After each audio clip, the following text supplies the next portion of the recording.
I begin this confession not because I seek absolution. Absolution is a luxury afforded to those who still believe in the cleanness of choices, but because what I discovered about Captain Dimitri and Titus must be preserved, even if it destroys me. Especially if it destroys me. The Imperium functions on certainties. We are taught from our earliest indoctrination that the Emperor protects, that the Codex Astartes guides, that the structure of our vast civilization rests upon unquestionable pillars of doctrine and faith. I believed these things. I believed them with the fervor of the newly ordained, with the steel-edged certainty that only a junior inquisitor possesses. My assignment began, simply enough, a routine investigation into the Battle of Graia, where Captain Titus of the Ultramarines' 2nd Company had distinguished himself in combat against an Orc war and subsequent chaos incursion. Such valor would normally warrant only commendation, perhaps a ceremonial review. But Inquisitor Thrax, my mentor, a man whose eyes had witnessed 300 years of the Imperium's hidden wars, he sensed something else. Something that made him pause during the vidlog reviews, that caused his fingers to drum against his desk in a rhythm I had learned meant deep concern. "Watch how he resists the warp," Thrax told me, replaying the grainy footage of Titus standing amid chaos corruption that should have unmade him. "Watch how he simply endures." I watched. I saw a Space Marine doing what Space Marines do, fighting, surviving, triumphing through superior conditioning and faith. I did not yet understand what Thrax was showing me. I did not understand that I was witnessing something that should not exist, something that violated the careful balance upon which our understanding of the Astartes was built. My mandate was clear: investigate Captain Titus, document his methods, understand the source of his resistance, report findings to the Ordo Hereticus for final determination. I was given access to sealed files, to interrogation records, to the testimony of Brother Captain Leandros, who had reported Titus to the Inquisition in the first place. I was given everything except the one thing I needed most: a warning about what happens when you begin to truly understand what makes a weapon. The Imperium creates its warriors through process. This is not philosophy. This is engineering. Take a child. Remake his body through gene seed implantation, condition his mind through hypno-indoctrination, bind his soul to the Emperor through ritual and faith. The result is a Space Marine, a post-human weapon system designed to feel only what serves the Imperium's survival. Fear becomes tactical assessment, doubt becomes heresy, independence becomes the first step toward damnation. This is the compact. This is what makes them pure. But Captain Titus, I would discover, represented something different. Something that predated the Codex Astartes, perhaps even predated the careful systematization of the Space Marine creation process itself. He was a reminder of an older template, a more dangerous design.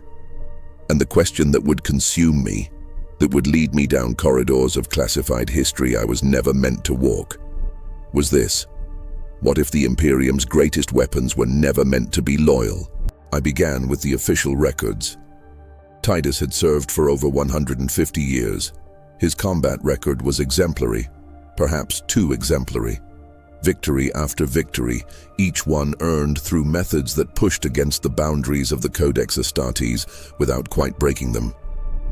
He operated with an independence that made his superiors uncomfortable, yet his results were undeniable.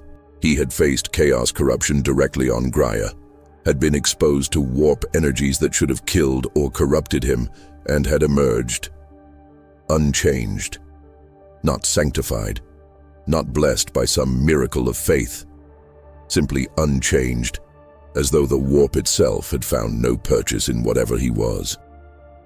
Brother Captain Leandros' testimony was illuminating in ways he did not intend. He spoke of Titus's dangerous independence, of his willingness to violate the Codex's strictures when he deemed it necessary. He spoke with the righteous certainty of a true believer describing heresy.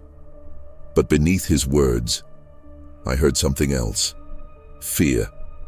Leandros feared Titus not because he was corrupt, but because he was incomprehensible within the framework Leandros had been taught. Titus was an anomaly, and anomalies are how chaos enters the Imperium. Or so we tell ourselves. I requisitioned access to the Death Watch records, to the reports from Titus's century of service in that organization. The Death Watch takes Space Marines from their chapters and forges them into specialized Xenos hunters, operating on the Imperium's bleeding edges where flexibility and independence are not just permitted, but required. Titus had thrived there. But what struck me, reading report after report, was not his tactical brilliance or his kill counts. It was the way his commanders described him. Again and again, the same phrases appeared: operates with unusual autonomy, makes decisions beyond his stated authority, achieves objectives through methods not covered by standing doctrine. These should have been criticisms. In the rigid hierarchy of the Astartes, they were criticisms, yet they always appeared in reports that concluded with commendations, with requests that Titus be assigned to their operations again. It was as though his commanders recognized that whatever Titus was, he was effective in ways that Orthodox Space Marines were not. He was useful precisely because he was different. This was the first layer of the problem, you understand. The surface level. A Space Marine who operated outside normal parameters, but whose results justified his methods. Concerning, perhaps, but manageable through observation and eventual censure if needed. I prepared my initial report with this conclusion. Captain Titus represented a minor deviation from Codex standards, likely the result of his extended Death Watch service, requiring monitoring but not immediate sanction. Then Inquisitor Thrax showed me the Rubicon Primaris files, and everything I thought I understood began to unravel. The Rubicon Primaris. Even the name carries weight, a crossing point, a threshold beyond which there is no return. When the Primarch Robout Guilliman returned to lead the Imperium, he brought with him the Primaris Space Marines, enhanced warriors created through improved gene seed and additional organ implantations. Existing Space Marines could undergo the Rubicon procedure to be elevated to Primaris status. But the process was brutal. Mortality rates varied by chapter, by individual physiology, by factors the Mechanicum still did not fully understand. 30% fatality was considered acceptable. 50% was not uncommon. Captain Titus underwent the Rubicon Primaris after his return from Death Watch service. This was in the files I had already reviewed. What Inquisitor Thrax showed me was not the fact of the procedure, but the details. The surgical logs, the monitoring data, the notations made by the apothecaries who oversaw his transformation. Read the neural mapping results, Thrax instructed, his ancient fingers tapping that same worried rhythm against his desk. Read them carefully, Vorthan. Tell me what you see. I read them. At first, I saw only what I expected to see. The standard patterns of a Space Marine brain undergoing extreme biological stress, the neurons firing in desperate cascades as new organs integrated with old, as the body fought to accept what was being forced upon it. But then I began to notice the anomalies. The sections of Titus's brain that should have shown the standard hypno-indoctrination patterns, the carefully conditioned responses that made a Space Marine respond to command structures with automatic obedience, these sections showed activity that the apothecaries had flagged as irregular but stable. They've noted decreased response in the obedience conditioning centers, I said slowly, still not understanding the implications. But heightened activity in the autonomous decision-making regions. That shouldn't be possible. The indoctrination process specifically suppresses individual autonomy in favor of unit cohesion and command structure adherence. Keep reading, Thrax said. The next section made my hands grow cold. During the Rubicon procedure, as Titus's body fought between life and death, his brain had been in a state of extreme plasticity, neural pathways reforming, old conditioning temporarily weakened. The apothecaries had noted that some of the hypno-indoctrination appeared to be deteriorating during this window. Standard procedure would have been to reinforce this conditioning, to use the plasticity window to deepen the loyalty programming. But Titus's apothecaries had not done this. They had noted the deterioration, they had flagged it for review, and then they had allowed the procedure to continue without intervention. Why didn't they reinforce the conditioning? I asked. This is standard protocol during Rubicon procedures. They had the opportunity to correct whatever deviation existed in his original programming. Thrax leaned back in his chair, and for the first time since I had known him, he looked old. Truly old, not in the sense of years accumulated, but in the sense of burdens carried too long.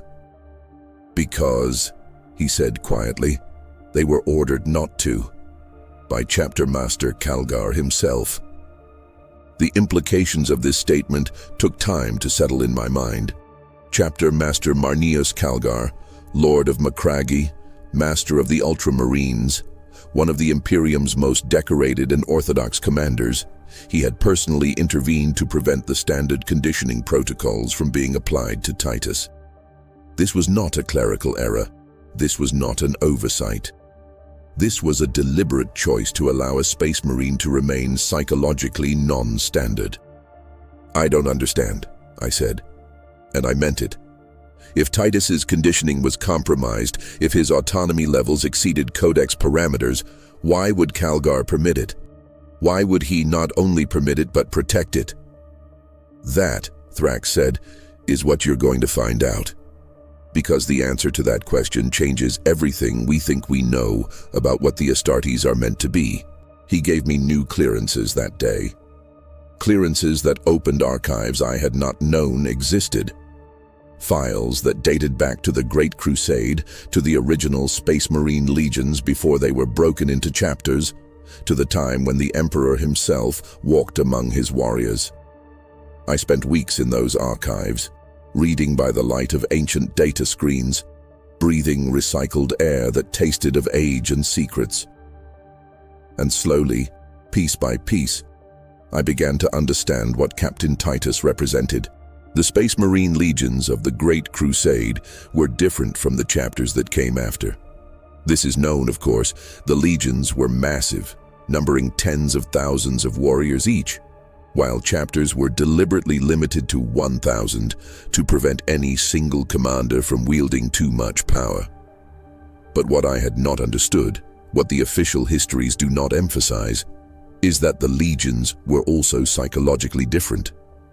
The original Space Marines were created not to follow the Codex Astartes, which did not yet exist, but to be independent weapons of conquest. They were designed to operate without constant oversight, to make strategic decisions in the Emperor's name, to adapt and overcome without waiting for orders from Terra. They were, in short, designed to think for themselves. The hypno-indoctrination processes that created the obedient, codex-adherent Space Marines of the modern era were refinements, or restrictions depending on one's perspective, added after the Horus heresy. When half the legions turned traitor, when the Emperor's own sons betrayed him and plunged the galaxy into the worst civil war in human history, the conclusion was clear. Independence in Space Marines was dangerous. Autonomy led to questioning. Questioning led to doubt. Doubt led to heresy. The solution was to create a tighter leash, to bind the Astartes more completely to the Imperial structure, to make them less like independent warriors and more like living weapons that fired only when pointed by the Imperium's guiding hand. But here was the secret buried in those ancient files. Not all Space Marines were reformatted. Some chapters, particularly among the first founding, retained genetic lines that traced back to the original legionary conditioning. These Marines carried gene seed that predated the Codex reforms, that remembered what it meant to be a crusader rather than a guardian. And the Ultramarines, for all their reputation as the most Codex-compliant chapter, descended from the 13th Legion, a legion known for producing warriors who could operate independently across multiple theaters of war simultaneously. Captain Titus's gene seed, according to the records I found, came from a line that traced directly back to the Great Crusade. Somehow, through accident or design, his genetic inheritance included psychological patterns that had not been fully suppressed by later conditioning protocols. He was, in a very literal sense, a throwback, a warrior whose brain was structured more like a legionary of old than a modern Codex Marine. And the Rubicon Primaris procedure, with its violent reconstruction of his neural architecture, had not corrected this. It had reinforced it. This explained his resistance to chaos corruption. The warp feeds on rigid structures of belief, on the cracks that appear when certainty meets doubt. A space marine conditioned to absolute obedience can be corrupted by introducing questions about the worthiness of his commanders, by making him doubt whether the orders he follows are righteous. But Titus did not operate on obedience, he operated on judgment. His loyalty was not a conditioned response but a chosen allegiance, renewed moment by moment through his own evaluation of what served the Imperium's interests.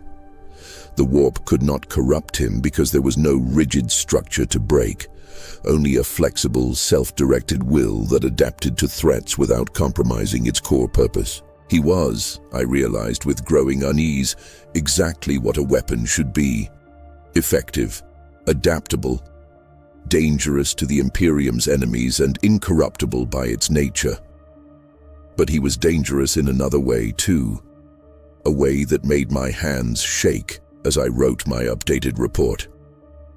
Because if Titus represented what Space Marines could be without the heavy conditioning, without the loyalty programming that bound them to unquestioning service, then every other Astartes in the Imperium was, what?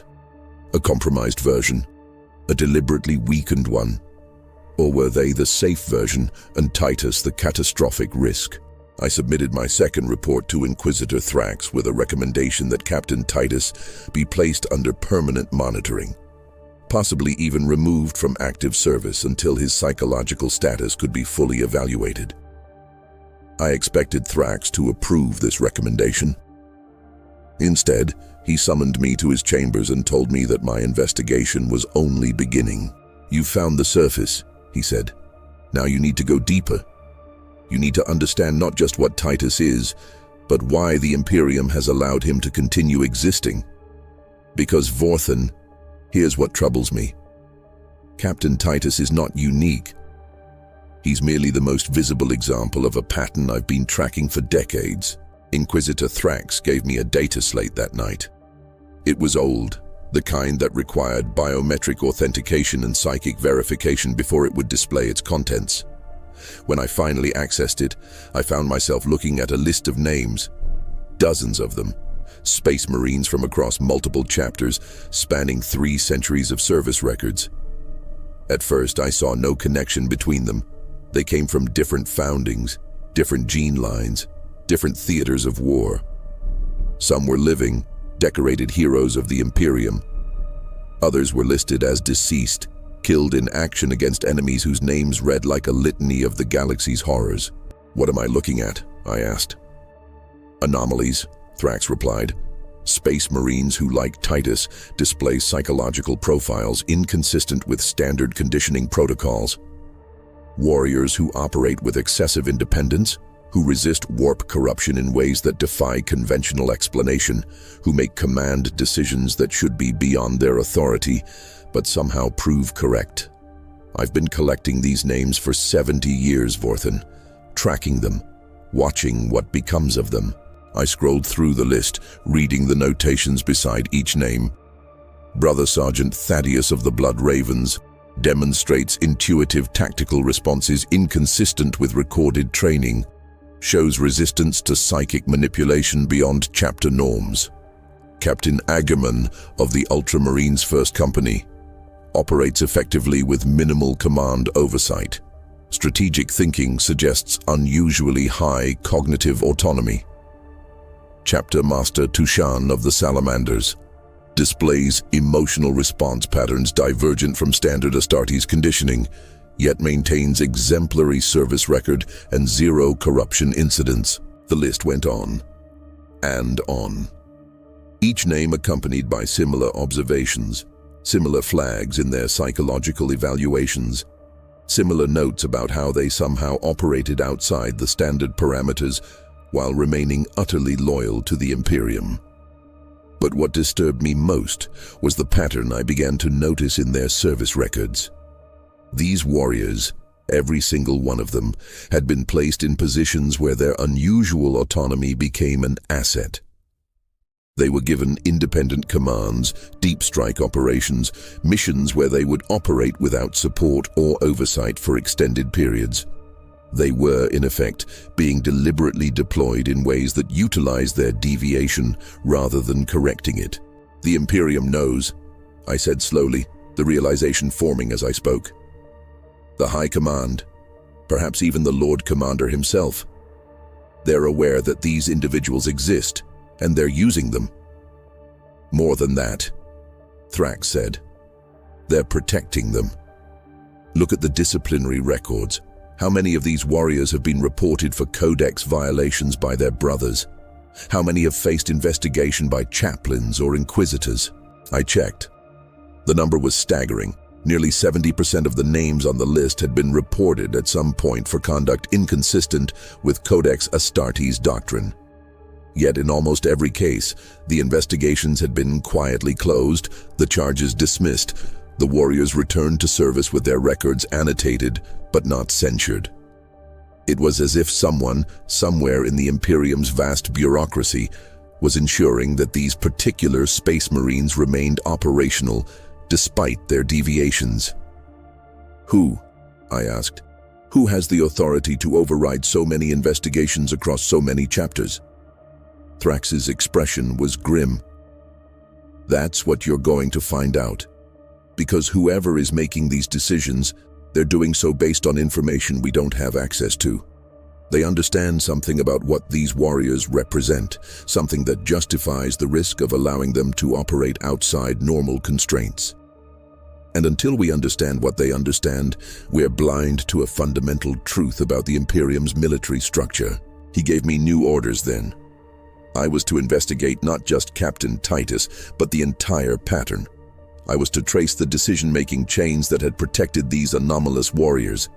I was to find the source of this policy and understand its rationale. And I was to do so quietly, because if this pattern was known to the Imperium's highest levels, then my investigation might be seen as a threat to some carefully maintained secret. I began with the most recent cases, working backward through decades of archived decisions. The trail was deliberately obscured, authorizations signed with generic designations, investigative closures justified with vague references to strategic considerations or operational necessities. But patterns emerged. Many of the decisions had been countersigned by senior members of the Officio Assassinorum, the Imperium's most secretive military organization. Others bore the seals of the Captain General of the Adeptus Custodes, the Emperor's personal guardians. And a few, only a handful, but enough to be significant, carried authorizations from the Senatorum Imperialis itself, the High Council that governed in the Emperor's name. This was not a rogue operation. This was not some individual commander making unauthorized decisions. This was policy, implemented at the highest levels of Imperial governance, executed with deliberate secrecy across multiple organizations. Someone had decided that these anomalous Space Marines served a purpose that justified protecting them from the very oversight mechanisms designed to ensure Astartes' loyalty and compliance. I requested an audience with a representative of the Captain General's office, using my inquisitorial authority to bypass normal channels. It took 3 weeks to receive a response, and when it came, it was not an invitation to terror, but a summons to a black site on a world whose name was redacted from my travel documents. I went because I had no choice. Because I needed to understand. Because the alternative was to file a report based on incomplete information, and incomplete information in the hands of the Inquisition is how purges begin. The representative I met was not a custodian, but a member of their administrative staff. a woman whose title translated roughly to Keeper of Precedents. She received me in a chamber bare of all decoration, except a single pic screen displaying the Emperor's aquila. Her manner was cordial but distant, as if she were greeting a craftsman come to repair equipment rather than an inquisitor investigating a matter of galactic security. "You're researching the autonomous cohort," she said without preamble. Not a question, a statement. "I don't know that term," I admitted. "No," she agreed. "You wouldn't. It's not a term we use in official documentation, but it's what we call them internally. The Space Marines, whose conditioning retains elements of the original legionary psychological architecture. Warriors like Captain Titus." She spoke as if this were common knowledge, as if the existence of Space Marines who operated outside normal behavioral parameters was simply an administrative category rather than a potentially catastrophic security breach. I felt my understanding of the situation shift again, reorganizing around this new revelation. The Imperium didn't just know about these warriors, it had categorized them, named them, made them part of its institutional structure. Why? I asked. Why allow them to exist? Why not simply recondition them, bring them into compliance with standard protocols? The Keeper of Precedents regarded me with something that might have been pity. "Because, Inquisitor, the Imperium learned a lesson during the Horus Heresy that it has never forgotten. Do you know what the primary factor was in determining which legions remained loyal and which turned traitor?" I shook my head. It wasn't faith. It wasn't the strength of their conditioning. It wasn't the righteousness of their cause or the charisma of their primarchs. It was autonomy. The legions that turned traitor were those whose warriors had been given the most independence, the most freedom to think and decide for themselves. And when their primarchs fell, they fell with them because they had made a choice to follow, and choices can be unmade. The loyal legions were loyal because they had been conditioned to be loyal, because they followed orders rather than their own judgment. She paused, letting this sink in. So after the heresy, we reformed the conditioning protocols. We made the Space Marines more obedient, more bound to the Imperial structure, less capable of independent thought. And for 10,000 years, this has kept them loyal. But it has also made them less effective in certain situations. Situations that require adaptability, initiative, the ability to make strategic decisions without reference to doctrine or command authority. "The autonomous cohort," I said. "Precisely. Warriors whose conditioning is deliberately less restrictive, who retain the capacity for genuine independent thought and decision-making. We maintain them carefully, in small numbers, deployed only in situations where their unique capabilities are required. They are living weapons, Inquisitor, but weapons of a very specific type. They cannot be mass-produced because the risk is too great. But neither can we afford to eliminate them entirely, because sometimes the Imperium needs warriors who can think as well as fight." I thought of Captain Titus standing amid chaos corruption, making moment-by-moment decisions about how to survive and triumph without waiting for orders that would never come. I thought of the other names on Thrax's list, scattered across the galaxy in positions where their autonomy made them invaluable. And I understood, finally, what I was looking at. Not a mistake or a deviation or a threat, but a carefully maintained exception to the rule. A controlled heresy in service of the Imperium's survival. "How do you ensure they remain loyal?" I asked. "If they're capable of independent thought, of making choices, what prevents them from making the wrong choice? What prevents another Horus heresy?" The Keeper's expression didn't change, but something in her posture stiffened slightly. "That, Inquisitor, is the question we ask ourselves every day. And the answer is simple. We watch them. Every moment of their service, every decision they make, every word they speak, it's all monitored, evaluated, analyzed for signs of deviation. The autonomous cohort exists under perpetual investigation, perpetual surveillance. They are free to think, but they are never free from observation. That is the price of their autonomy. The keeper of precedents provided me with access to the monitoring systems that tracked the autonomous cohort. What I saw in the weeks that followed changed my understanding not just of Captain Titus, but of the Imperium's fundamental relationship with its own instruments of war. The surveillance was total, absolute. Every Space Marine identified as part of the cohort, and Thrax's list, I discovered, was incomplete. The actual number exceeded 200 across all chapters, existed within a web of observation so comprehensive that it defied comprehension.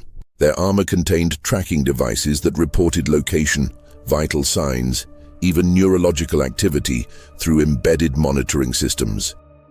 Their communications were recorded and analyzed by specialized cogitator arrays designed to detect ideological drift. Their battle footage was reviewed frame by frame by trained analysts looking for signs of corruption or deviance. Their sleep cycles, when they entered Susan membrane dormancy, were monitored by apothecaries who scanned their dreams for evidence of warp taint. And beyond the physical surveillance, there was the human element.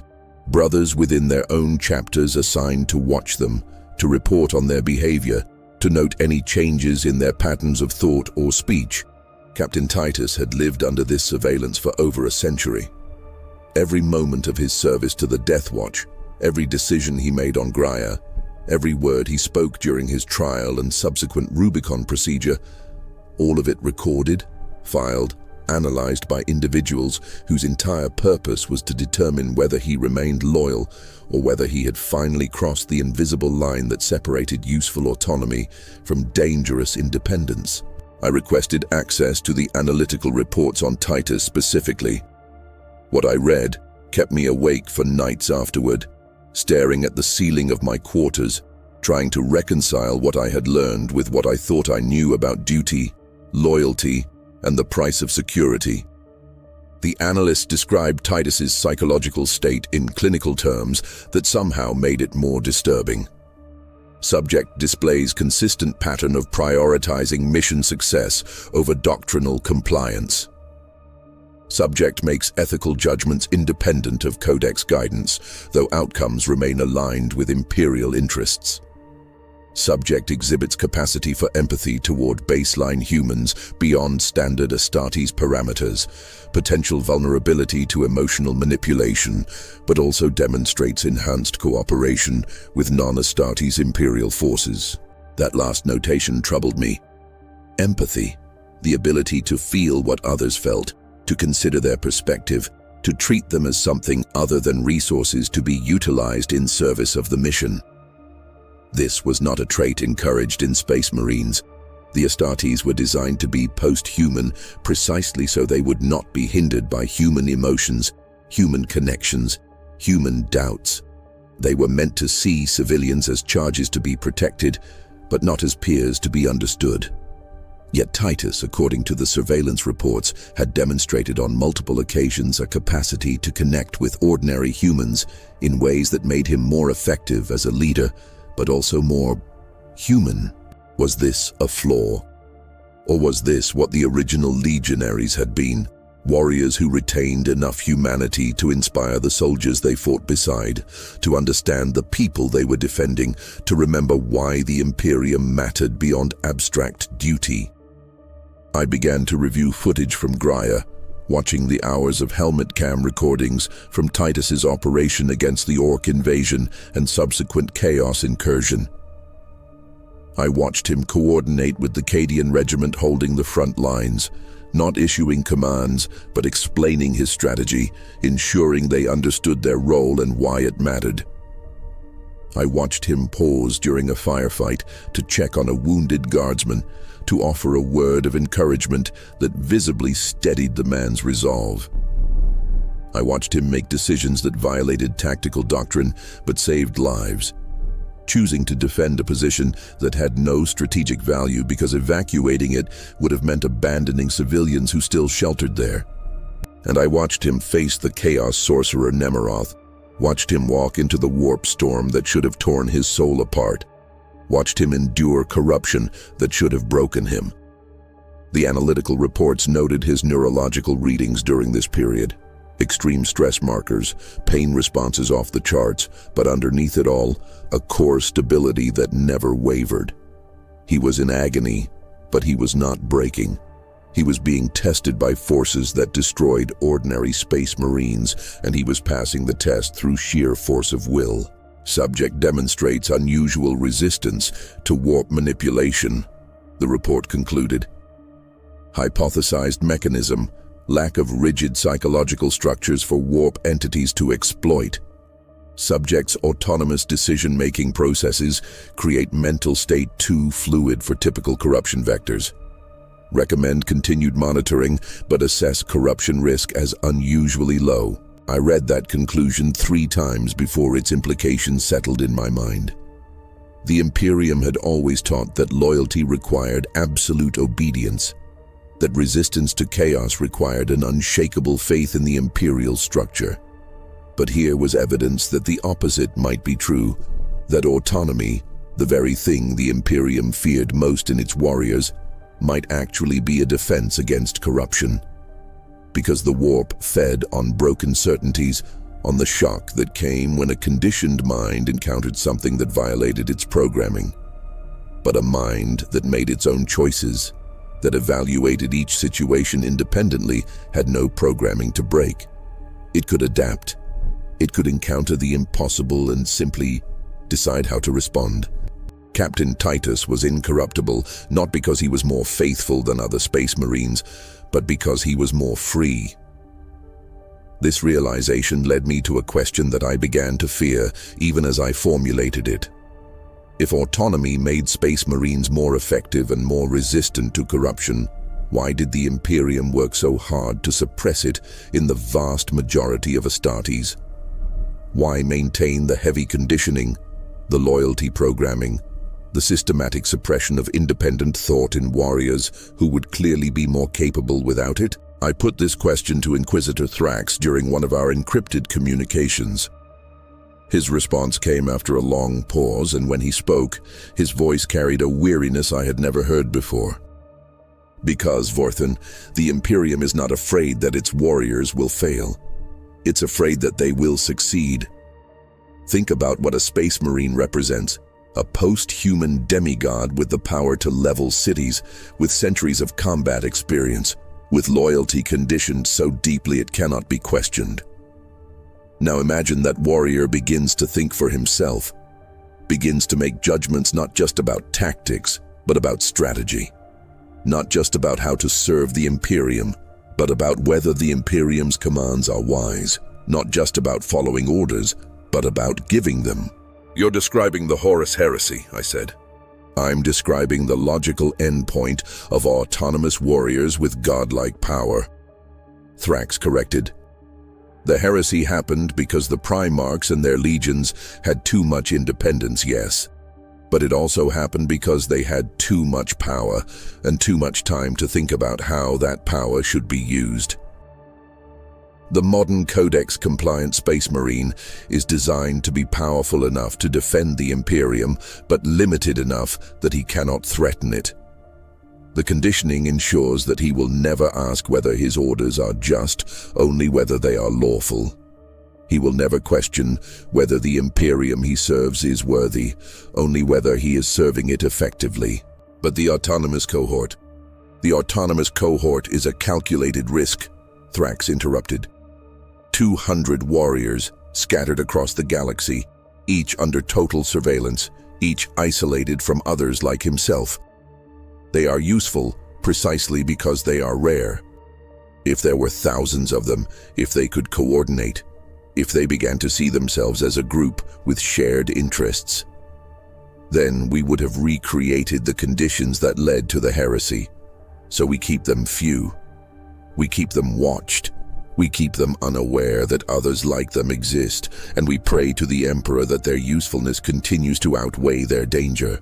I thought about Captain Titus, fighting his wars, making his decisions, believing himself to be simply a loyal servant of the Imperium who happened to think differently than his brothers, not knowing that he was part of a category, a classification, a controlled experiment in how much freedom a warrior could be given before he became a threat, not knowing that every moment of his life was being evaluated by unseen judges who held his continued existence in their hands. "Does he know?" I asked. "Does Titus know he's being watched like this?" "All Space Marines know they serve under the Emperor's gaze," Thrax replied. "But no, he doesn't know the extent of it. None of them do. That's part of the design. If they knew how thoroughly they were monitored, it would affect their behavior. They would become self-conscious, performative. They would try to appear loyal rather than simply being loyal. The surveillance only works if the subject believes he has privacy, believes his thoughts are his own." "That's monstrous," I said before I could stop myself. Thrax's laugh was bitter. "That's the Imperium, Vorthan. We create warriors powerful enough to save humanity, then we chain them with conditioning and surveillance because we're terrified of what they might become if left free. We manufacture their loyalty because we cannot trust them to choose it. And perhaps we're right to do so. Perhaps the only reason the Imperium has survived 10,000 years is because we learned to fear our own defenders as much as we fear our enemies." I ended the communication and sat in darkness, thinking about what I had learned. The autonomous cohort was not a mistake or an oversight. It was a deliberate policy, a strategic decision to maintain a small number of Space Marines who could operate with genuine independence while keeping the vast majority under tight behavioral control. It was a compromise between effectiveness and safety, between the Imperium's need for capable warriors and its terror of what those warriors might become if allowed to think for themselves. And Captain Titus was not a hero or a heretic. He was a tool, carefully maintained, comprehensively monitored, allowed to exist only because his usefulness had so far outweighed the risk he represented. But tools can break, or worse, they can realize they are tools and choose to become something else. My investigation should have ended there. I had discovered the truth about Captain Titus, about the autonomous cohort, about the Imperium's carefully calibrated policy of controlled freedom for a select few warriors. I had answers. I could have written my report, sealed it with the appropriate classifications, and moved on to my next assignment. But there was a question I could not ignore, a question that grew louder in my mind with each passing day.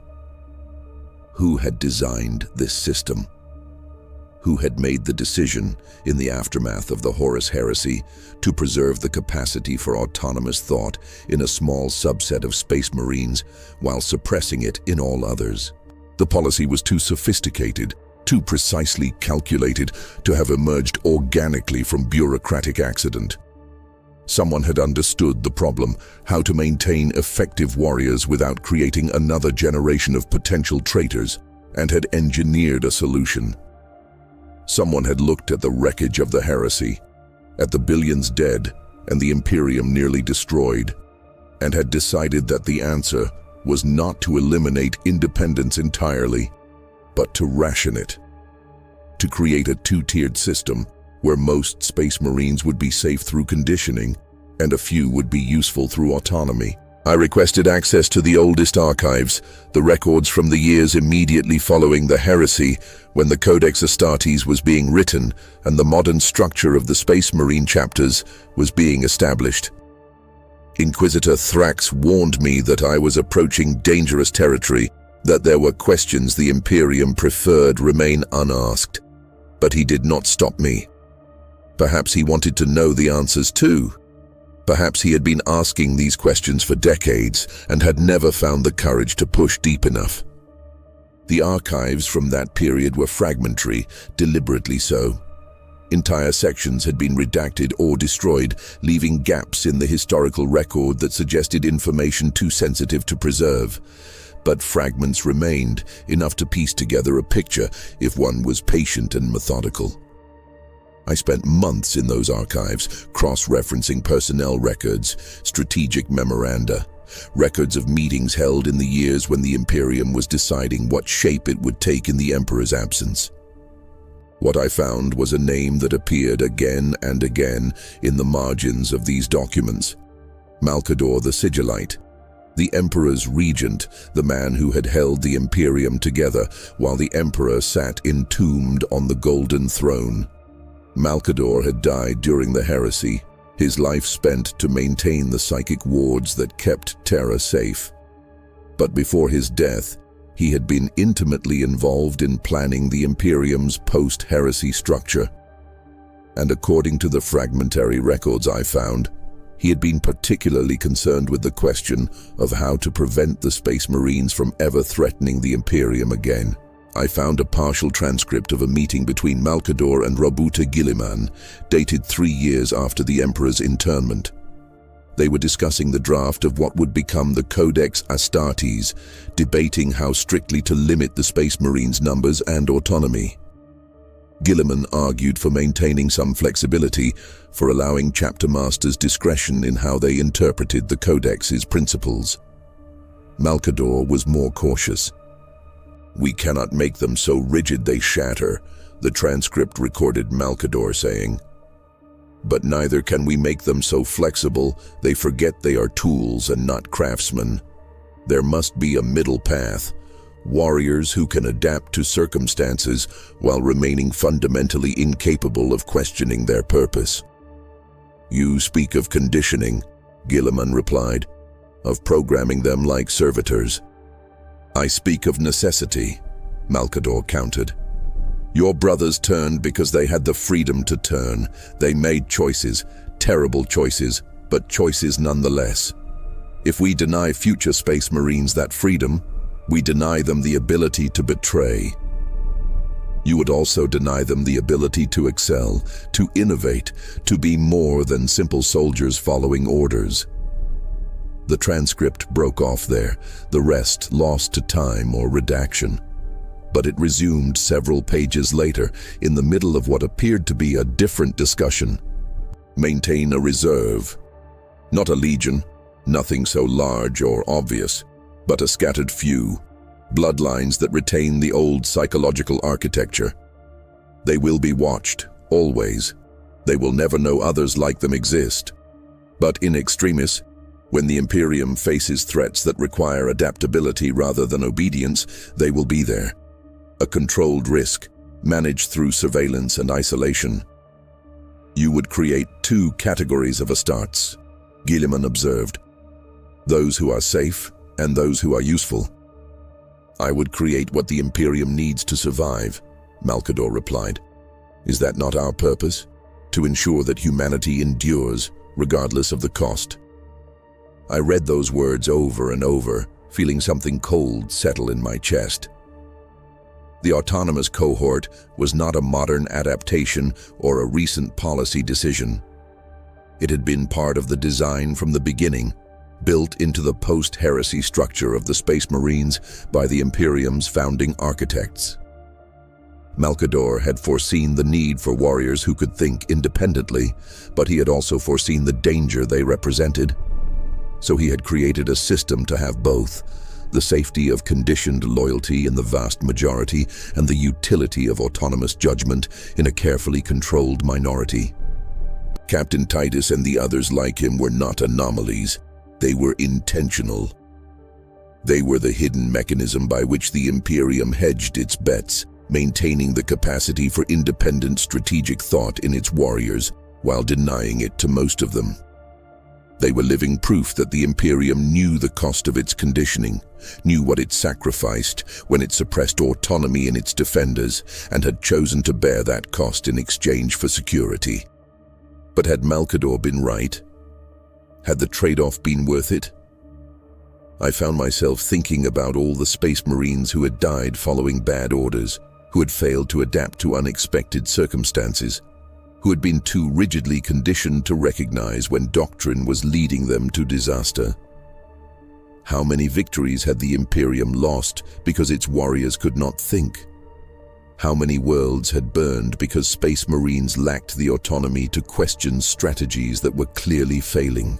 And on the other side of the ledger, how many catastrophes had been prevented because those same warriors could not choose to disobey, could not decide their orders were unjust, could not conclude that the Imperium they served was not worth serving? The mathematics of it were impossible to calculate, but the logic was clear. Malcador had chosen safety over effectiveness, containment over excellence, survival over virtue. The Imperium was not built to be good. It was built to endure. I found one more document in those archives, a personal journal entry from Malcador, dated shortly before his death. It was not an official record, just a fragment preserved by accident among other files, probably because no one had recognized its significance enough to redact it. "I have created a prison for demigods," he wrote in script that trembled with exhaustion or emotion. "I have looked at the Emperor's sons and grandsons, at the warriors who were meant to lead humanity to glory, and I have decided they cannot be trusted with freedom. Perhaps I am right. Perhaps the heresy proved that power and autonomy cannot coexist in beings of such capability. But I wonder, in my final days, if we have not simply transferred the disease rather than curing it. We have made the Space Marines safe by making them simple, but who watches the watchers? Who conditions the conditioners? We have solved the problem of the warrior who might betray by creating the warrior who cannot conceive of betrayal. But we have not solved the problem of the master who gives betrayal's orders and calls it loyalty." The entry ended there. Malcador died 3 days later, his life spent in service to an emperor who could no longer speak, to an Imperium that would inherit his solutions without necessarily understanding his doubts. I sat with that journal entry for a long time, understanding finally what troubled me about the autonomous cohort. It was not that they existed. In many ways, they were the Imperium's most honest warriors, loyal by choice rather than by programming. It was that they had to exist in secret, had to be watched and monitored and kept isolated from each other because the Imperium could not trust that their chosen loyalty would endure. The conditioning of regular Space Marines was a failure of faith, an admission that the Imperium did not believe its own cause was compelling enough to maintain voluntary allegiance in warriors capable of independent judgment. The Imperium did not trust its own righteousness, so it had built a system where righteousness was unnecessary, where loyalty was enforced through neurological conditioning rather than earned through worthy leadership. And the autonomous cohort existed as a controlled experiment in what could be rather than what was. Warriors who remained loyal despite having the freedom to choose otherwise, proving that choice and duty need not be incompatible while simultaneously being treated as too dangerous to allow in significant numbers. Captain Titus fought for an Imperium that feared what he represented. He chose loyalty to a structure that denied choice to his brothers. He was the proof that the conditioning was unnecessary and the reason it was maintained, because warriors like him, if they were common, might eventually ask why they served masters who trusted them so little. I wrote this in my report to Inquisitor Thrax, along with all my findings about the autonomous cohort and its origins. I concluded that Captain Titus represented no immediate threat to Imperial security, that the surveillance systems in place were adequate to monitor his continued loyalty, and that the policy of maintaining a small number of autonomous warriors had proven its worth over 10 millennia. But I also wrote something else, a personal note attached to the official report. If we must watch our most loyal warriors every moment of their lives because we fear what they might become if left unwatched, perhaps the problem is not with the warriors, but with what we have made them fight for. Thrax summoned me the day after receiving my report. Inquisitor Thrax received me in his private chambers, a room I had entered dozens of times during my service under him, but this time felt different. The door sealed behind me with a finality that made the air feel thinner, and Thrax himself seemed older than I had ever seen him. as if the weight of his 3 centuries had suddenly become visible in the set of his shoulders, the depth of the lines around his eyes. "Your report was thorough," he said without preamble. "Perhaps too thorough. You have traced the origins of the autonomous cohort back to its source, documented the surveillance apparatus, identified the philosophical foundations of the entire system. This is exactly what I asked you to do." He paused, and in that pause I heard what was coming. "But your conclusion," he continued, his voice softer now, almost gentle. "Your personal note about the nature of loyalty and what we make our warriors fight for. That was not what I asked you to do. That was you thinking like Captain Titus, making judgments that go beyond your mandate, questioning the fundamental structures that keep the Imperium intact." "I wrote what I believed to be true," I said, and was disturbed by how defensive I sounded. "I know. That's what concerns me." Thrax gestured to a chair, and I sat, feeling for the first time since beginning this investigation that I might be on the wrong side of an interrogation. "Let me tell you something about the autonomous cohort that even the Keeper of Precedence did not share with you. The 200 warriors currently under observation, they are not the first generation. There have been others, many others, over the course of 10,000 years. And do you know what happened to most of them?" I shook my head, my mouth suddenly dry. "They were executed," Thrax said flatly. "Not for heresy, not for corruption, not for failure in battle or dereliction of duty. They were executed because they began to think too deeply about the nature of their service, because they started to ask questions similar to the one you wrote in your personal note. Because autonomy, it turns out, is not a switch that can be set to a precise position and left there. It is a gradient, a slippery slope.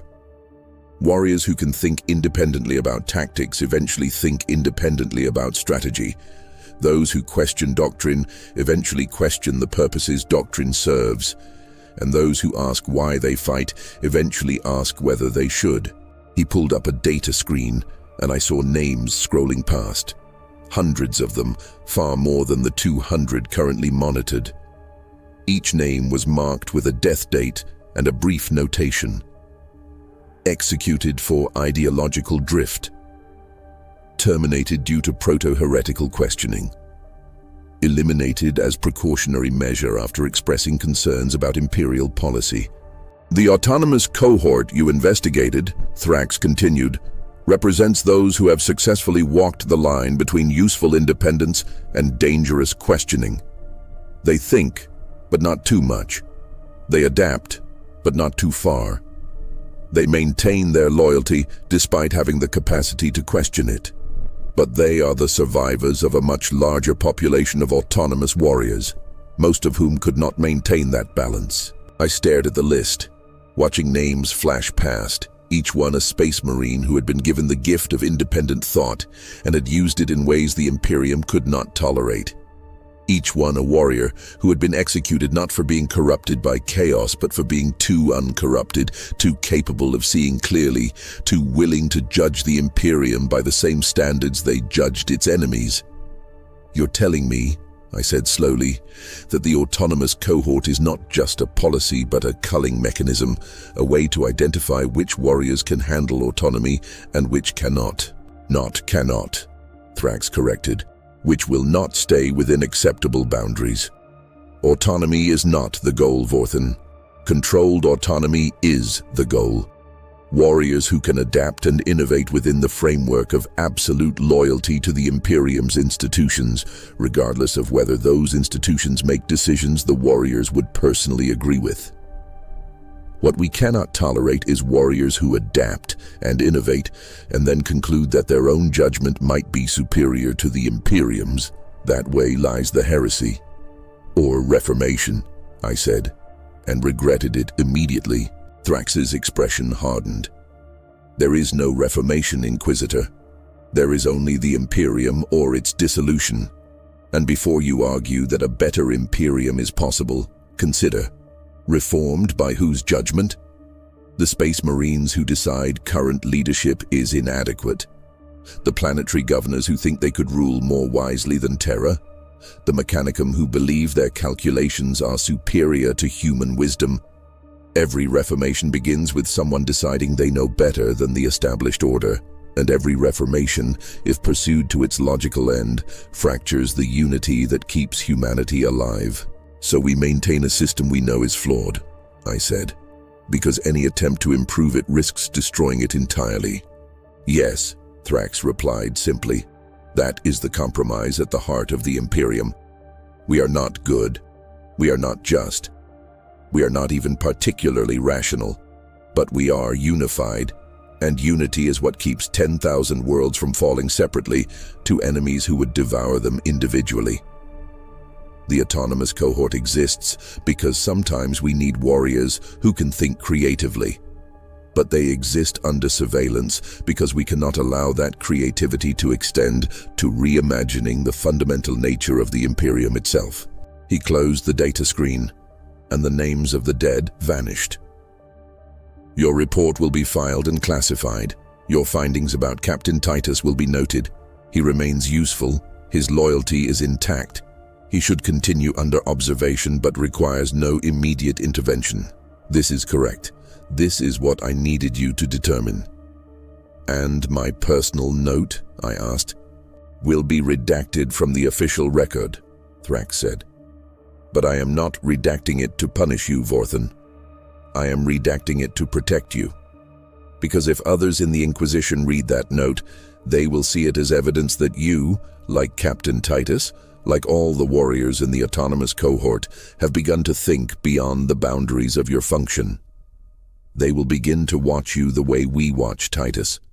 They will evaluate every report you write, every decision you make, every word you speak, looking for signs that your autonomy has exceeded safe parameters. I'm already an Inquisitor, I protested.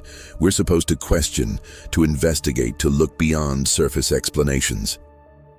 We investigate threats to the Imperium, Thrax corrected. We do not investigate whether the Imperium itself might be a threat. That is the boundary we do not cross, Vorthan. Not because we lack the authority, but because once we start down that path, there is no logical stopping point. If the Imperium's institutions are questionable, then who watches the Inquisition? If the Inquisition requires oversight, then who provides it? The logic eats itself, and what remains is paralysis or civil war. I wanted to argue. I wanted to point out that a system incapable of self-examination was a system destined to calcify and collapse. But I looked at Thrax, at the weariness in his ancient eyes, and I understood that he had already had this argument with himself 1,000 times over 3 centuries of service. He knew everything I could say. He had probably said it himself, in the privacy of his own thoughts, in the long watches of the night when ideology gave way to doubt. And he had concluded that even a flawed Imperium was better than the alternatives. What happens now? I asked. Now, Thrax said, you make a choice. You can accept that the autonomous cohort is a necessary compromise, that Captain Titus and warriors like him serve a vital function within acceptable parameters, and continue your work investigating the genuine threats to Imperial security. Or you can continue questioning the foundations of the system itself, in which case, I will have no choice but to recommend your removal from field duty and reassignment to a position where your analytical capabilities can be utilized without the risk of ideological contamination. You mean you'll make me into a conditioned weapon too? I said bitterly. Strip away my autonomy until I think only what the Inquisition wants me to think. I mean, Thrax said gently, that I will prevent you from destroying yourself by thinking thoughts that cannot lead anywhere productive.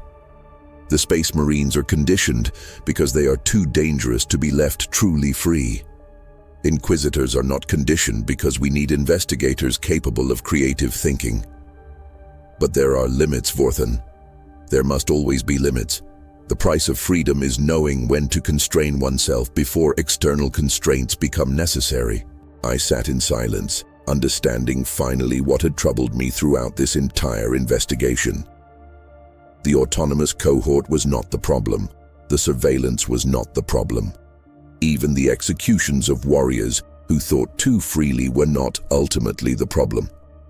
The problem was that the Imperium had created a system where the most capable, most loyal, most dedicated warriors had to be watched every moment because the system itself could not bear the weight of their clear-eyed assessment. Captain Titus was dangerous not because he might betray the Imperium, but because he might see it too clearly. And seeing clearly, he might judge it inadequate. And judging it inadequate while possessing the power to act on that judgment, he might become the very thing the Imperium feared most, a post-human demigod who decided his own wisdom was superior to the institutions. "I'll continue my work," I said finally. "I'll accept that the autonomous cohort is a necessary compromise." Thrax nodded, relief evident in his expression. "Good. You're a valuable investigator, Vorthan. The Imperium needs minds like yours. But it needs them pointed at enemies, not at itself." He dismissed me, and I returned to my quarters. But that night, I could not sleep. I lay in darkness, thinking about Captain Titus on Graia, making decisions that saved a world while being watched by unseen judges. I thought about the hundreds of autonomous warriors who had been executed not for failing, but for succeeding too well, for using their independence to reach conclusions the Imperium could not tolerate.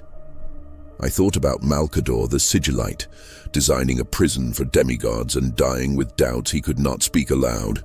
And I thought about myself, an inquisitor who had been given the freedom to investigate, only to discover that investigation has limits, that there are questions even an inquisitor cannot safely ask. I had made my choice. I would serve. I would accept the compromise, but I would never forget what the compromise cost. 3 years have passed since I completed my investigation into Captain Titus. 3 years during which I have continued my work as an inquisitor, hunting genuine threats, rooting out corruption, serving the Imperium with what I tell myself is unchanged dedication.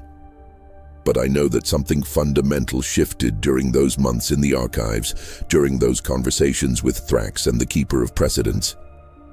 I know because I catch myself watching my own thoughts now, monitoring them the way the Imperium monitors its autonomous warriors, checking for signs of drift, of questioning that goes too far, of judgments that exceed my mandate.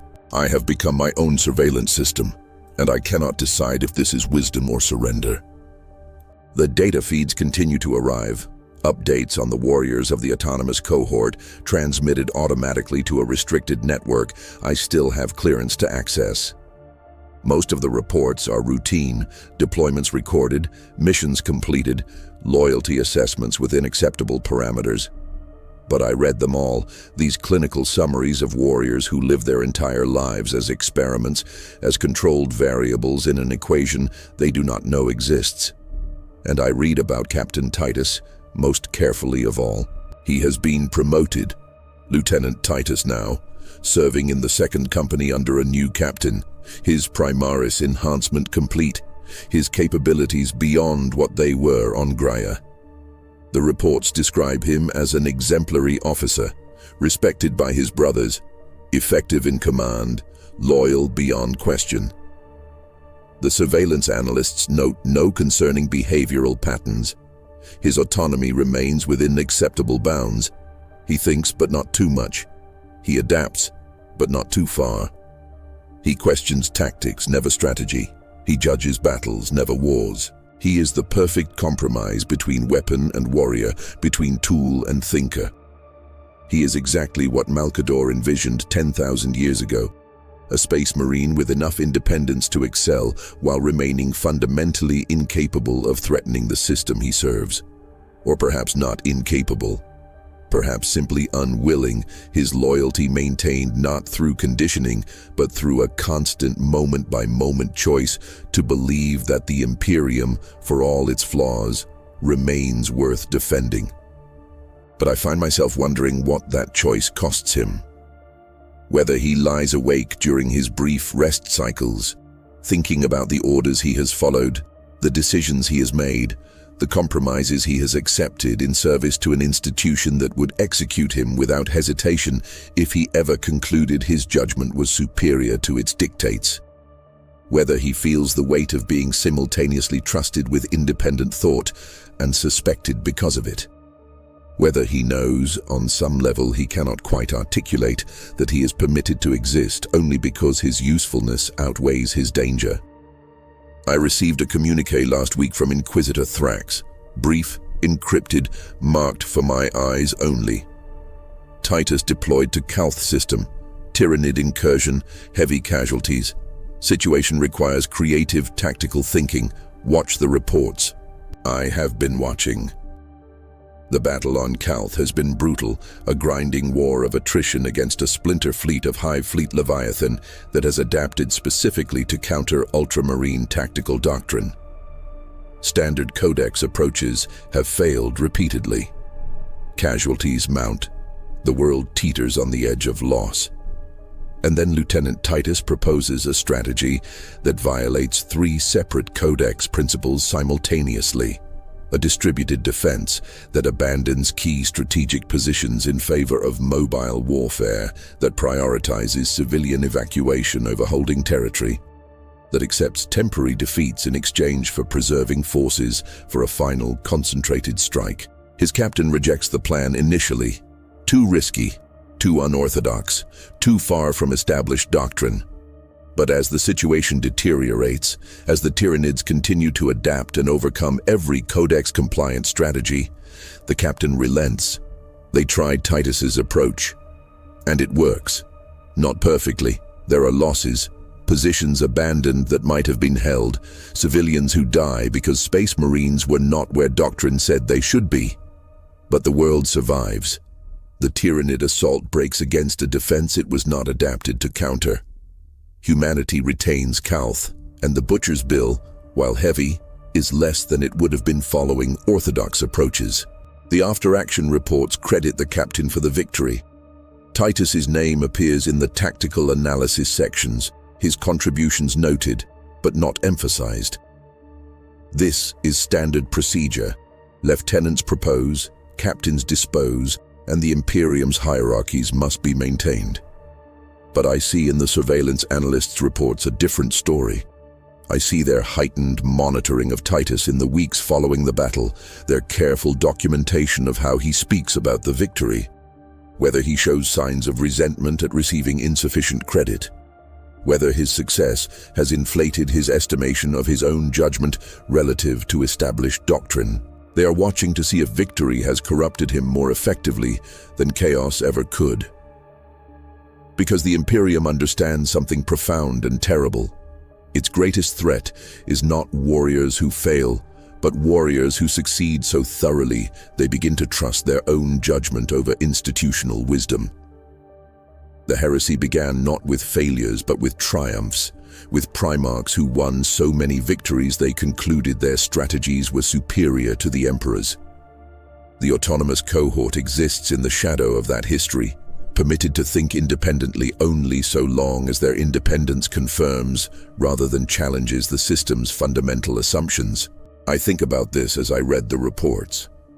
I think about Captain, Lieutenant, Titus, making decisions that save lives and worlds while being evaluated for signs that his effectiveness might eventually threaten the institution that created him. I think about the 200 autonomous warriors scattered across the galaxy, each one isolated from the others, each one unaware that they are part of a category, a controlled experiment in how much freedom a weapon can possess before it becomes a threat to its wielder. And I think about what Malcador wrote in his final journal entry about prisons for demigods and the unanswered question of who watches the watchers. Because the Imperium solved the problem of the autonomous warrior by making autonomy itself a prison, a gift given under such comprehensive surveillance that it becomes another form of control. Warriors like Titus are free to think, but they are never free from observation. They are permitted to make choices, but never free from the evaluation of those choices by masters who have predetermined the acceptable range of conclusions. What makes Captain Titus a living weapon of the Imperium is not his gene seed, not his training, not even his resistance to corruption. What makes him a weapon is his belief that his autonomy represents freedom rather than a more sophisticated form of control. He thinks he serves by choice, and perhaps he does. But his choice exists within boundaries he did not establish and cannot see, monitored by systems he does not know exist, evaluated by judges who would destroy him if his thinking ever strayed beyond acceptable parameters. He is dangerous precisely because he is loyal. Because his loyalty is genuine, chosen moment by moment through independent judgment, and therefore more powerful than any conditioned obedience could be. But he is controlled precisely because his loyalty is monitored, evaluated, and could be terminated the instant it ceased to serve the Imperium's interests. He is the perfect synthesis of effectiveness and containment, of capability and constraint, of freedom and imprisonment. He is what every space marine could be if the Imperium were not terrified of its own defenders. But here is what troubles me most, what keeps me awake in the long watches when I should be resting. I have become like him. Not in capability. I am no post-human demigod, no warrior whose body and mind have been reconstructed into instruments of war. But in condition. I think I serve by choice, that my investigations represent genuine inquiry, that my loyalty to the Imperium is a free commitment renewed through understanding rather than conditioning. Yet I know now that I operate within boundaries established by those above me, that my questions are permitted only so long as they do not threaten fundamental structures, that my autonomy exists under surveillance, ready to constrain me if I drift too far from acceptable conclusions. Inquisitor Thrax gave me a choice 3 years ago, but it was not really a choice. It was an invitation to accept my own containment, to become a willing participant in my own limitation. And I accepted because the alternative was to be forcibly limited, to lose even the illusion of autonomy. I chose the prison that felt like freedom over the prison that announced itself as such. Just as Captain Titus chooses, every day, to serve an Imperium that watches his every thought, while telling himself he serves by conviction rather than constraint. Perhaps this is what makes any of us living weapons, not our capabilities, not our enhancements, not our training or gene seed or psychic conditioning. What makes us weapons is our willingness to believe that our service is chosen even when we understand, on some level too uncomfortable to fully acknowledge, that our choices exist only within boundaries we did not establish and cannot transcend without being destroyed. The Imperium did not need to condition me to loyalty.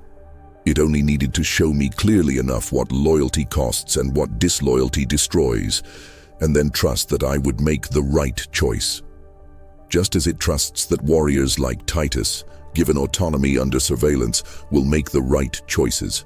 Not because they are programmed to, but because they understand that the alternative to choosing loyalty is ceasing to exist. I submitted my final assessment of Captain Titus yesterday. Subject continues to operate within acceptable parameters. Loyalty intact. Autonomy levels appropriate to function. No intervention required. Recommend continued observation.